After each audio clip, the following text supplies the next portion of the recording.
دوستو سالڈ سوچوں میں خوش آمدید۔ دوستو آپ نے آرٹیفیشل طریقے سے بچوں کی پیدائش کے بارے میں سنا ہوگا۔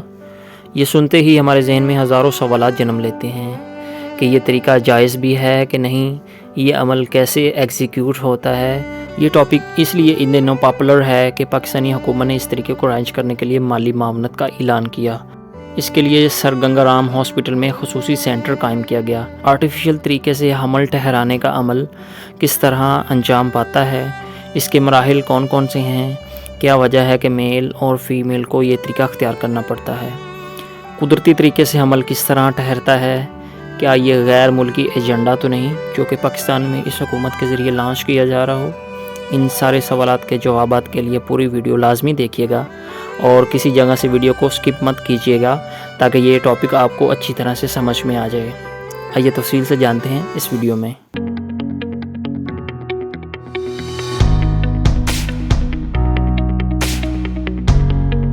دوستو ہمارے چینل کو لائک، شیئر اور سبسکرائب کرنا نہ بھولیے گا اور ساتھ میں بیل آئیکن کو بھی پریس کر لیں تاکہ آنے والی ہر ویڈیو کا نوٹیفیکیشن آپ تک بر وقت پہنچتا رہے۔ دوستو آرٹیفیشل طریقے سے حمل ٹھہرانے کے طریقے کو ان ویٹرو فرٹیلائزیشن کہتے ہیں۔ اس کا شارٹ کٹ IVF ہے۔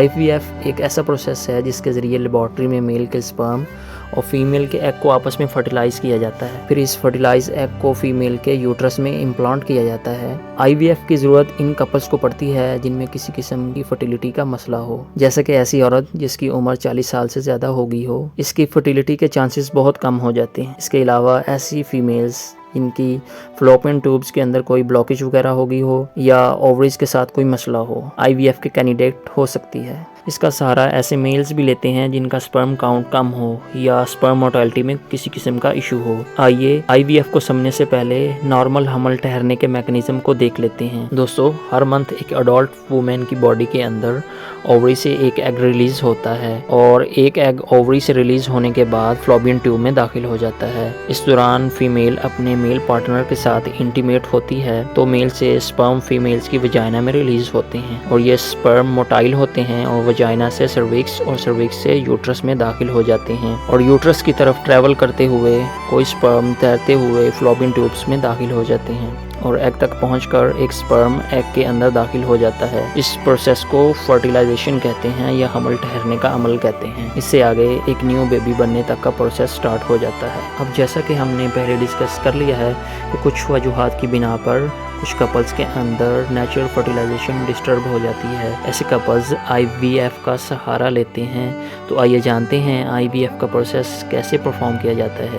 بیسیکلی IVF کا پروسیس 5 سٹیپ میں پرفارم کیا جاتا ہے۔ دوستو پہلے سٹیپ کو سٹیمولیشن کہتے ہیں۔ عام طور پر ایک فیمیل منتھلی صرف ایک ہی ایگ ریلیز کرتی ہے، جبکہ IVF کے لیے ہمیں ملٹیپل ایگز کی ضرورت ہوتی ہے۔ اس کے لیے فیمیلز کو فرٹیلیٹی ڈرگز دی جاتی ہیں جس کے ذریعے ایک ساتھ ملٹیپل ایگز میچور ہوتے ہیں اور ملٹیپل ایگز اس لیے یوز کیے جاتے ہیں تاکہ وائبل ایمبریو ڈیولپ کرنے کے چانسز بڑھ جائیں۔ سٹیپ نمبر 2 کے اندر ایگز کو فیمیل سے اکٹھا کیا جاتا ہے۔ اس سٹیپ میں ایک سرجیکل پروسیس کے ذریعے سے میچور ملٹیپل ایگز کو ایکسٹریکٹ کر دیا جاتا ہے، جس میں آپ کا ڈاکٹر الٹرا ساؤنڈ ٹیکنالوجی کی مدد سے ایک نیڈل سیکشن کے ذریعے سے اووری سے میچور ایگز کو حاصل کرتا ہے۔ اور تیسرا سٹیپ ہے انسیمینیشن۔ اس کے بعد پیرنٹ میل سے سیمن سیمپل کو کلیکٹ کیا جاتا ہے اور پھر ٹیسٹ ٹیوب کے اندر سپرم اور ایگ کو مکس کر دیا جاتا ہے۔ اس طرح کچھ ہی گھنٹوں میں فرٹیلائزیشن کا پروسیس مکمل ہو جاتا ہے، یعنی سپرم ایگ کے اندر انٹر ہو جاتا ہے۔ اس کے علاوہ سپرم کو ایک نیڈل کی مدد سے ایگ کے اندر انجیکٹ کیا جاتا ہے۔ سٹیپ نمبر 4 ہے ایمبریو کلچر۔ ڈاکٹر انسیمنس کے بعد فرٹیلائزڈ ایگ کو مانیٹر کرتا ہے